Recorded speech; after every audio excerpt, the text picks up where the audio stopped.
And stop cutting off the audio because you wanna name people's names. Every time I say dick, he pauses it in the middle. Stop, you fucking scumbag! You're ruining good jokes and shit off the top of my head. I had something about Moby Grape and Moby something else, and he keeps fucking interrupting me. Stop bothering me. The guy's telling me, yeah, but you're like Murray's age now. Yeah, but I'm not terminally unhip. Murray was unhip. That's why he didn't succeed in the business. I think Murray was writing those songs for his kid, or help it. That's what Murray did. Murray knew his place. Me, I'm a rock and roller. I'm like Johnny Thunders during his last days. Maybe I got like 15 more years in me. My dad was kind of unhip, but he was actually hip. But my dad used to do Billy Ray Cyrus. Yeah, yeah. Anything that was on the top 40 back then, he would have to do Four Non Blondes. He would have to do fucking Black Old Sun, whatever anybody fucking yelled out. You got your 50-year-old father up there singing with his tambourine, and I thought he was cool. He was cool. He was about as cool as you could get for a working class dad, you know. And it was cool because he showed me these pieces of shit left and right are still saying "shut up, fuck you." Could you imagine your father standing up there, like I said, standing up there on stage now doing Texas Hold'em and shit?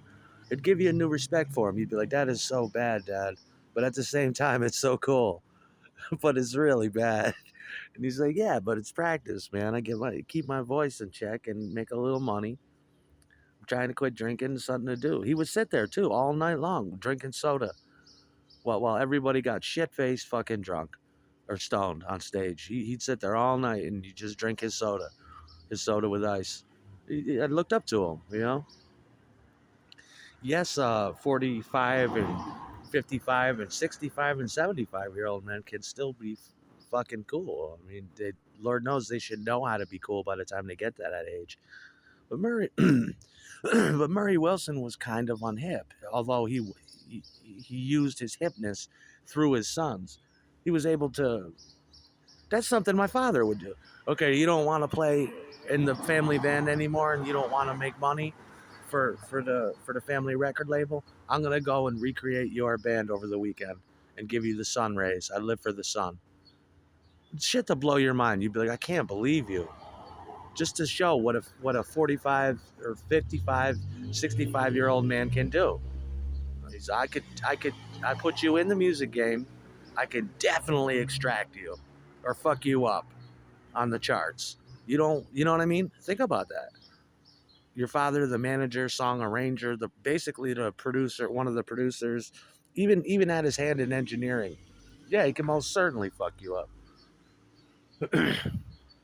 I guess I belong out on the stage or behind a little girl group or just eating meal about pussy, sun up to sundown.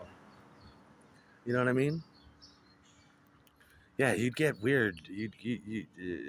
That would blow your mind. But we're rock and rollers by trade, and that's what my father loved. But it was hard for him to do that. You have to do crazy shit.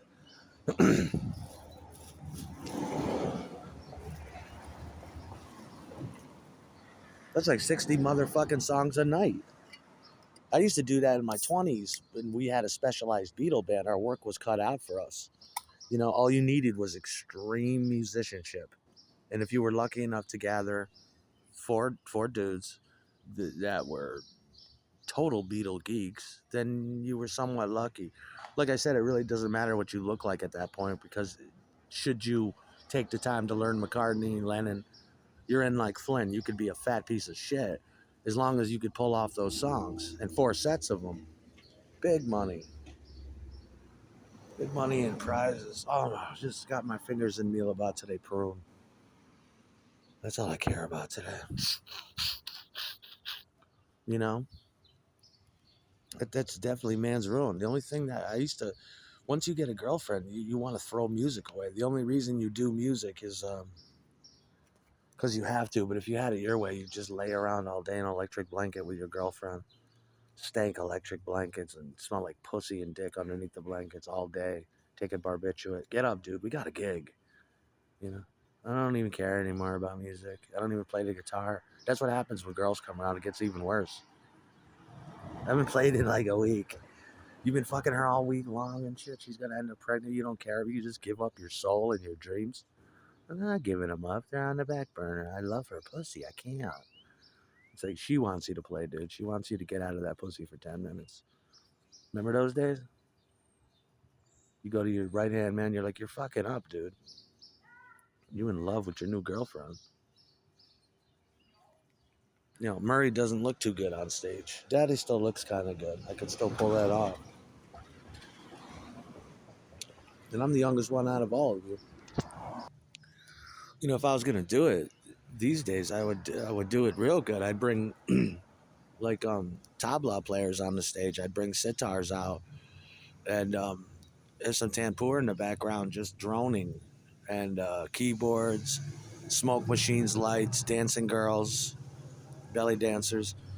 I'd come out, I'd give you 20 minutes and that, you know, that's all you need nowadays. You know? Tell me that's not cool. What some men are meant to endure. That would be me.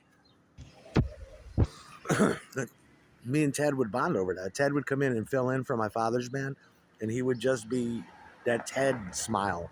He would have it on for 3 hours, and he'd be like, you know, we had to do a lot of blues, and blues and B is big in blues, and he'd be like, just with that big smile on, he'd be cracking up. The best part though is when on Saturday nights when we were done recording, I'd take him back to my house, and me and Ted would put in my father's 4 tracks that I taped the night before at some club, and we can listen to the line. We can A/B the line recording of the vocal mic with the open mics on tracks 3 and 4 and solo voices, and listen to the other guys try to sing, and we just get stoned and die laughing because they just weren't very good. Then we tape over the 4 tracks, but you know. Could you imagine being like? I'm serious though. Imagine being back in the day, way all those years ago. You know, you got like Rico Suave on the chart, and your dad's got to sing that. He's out there singing, "Are are Rico Suave," and you're just like, "Wow, I ate dinner with this man." This man, you know, anything the crowd calls out, you got to do. That's why I call it suicidal music-core. It's like it's a certain amount of self-deprecation goes into it. You see Billy Ray Cyrus on videos, you're like, that's a good-looking man. That's an attractive man. That's a talented. You see the Gerardo from fucking Rico Suave, you're like, that's a good-looking man. Then you got your father up there, you know, but he'd be smiling.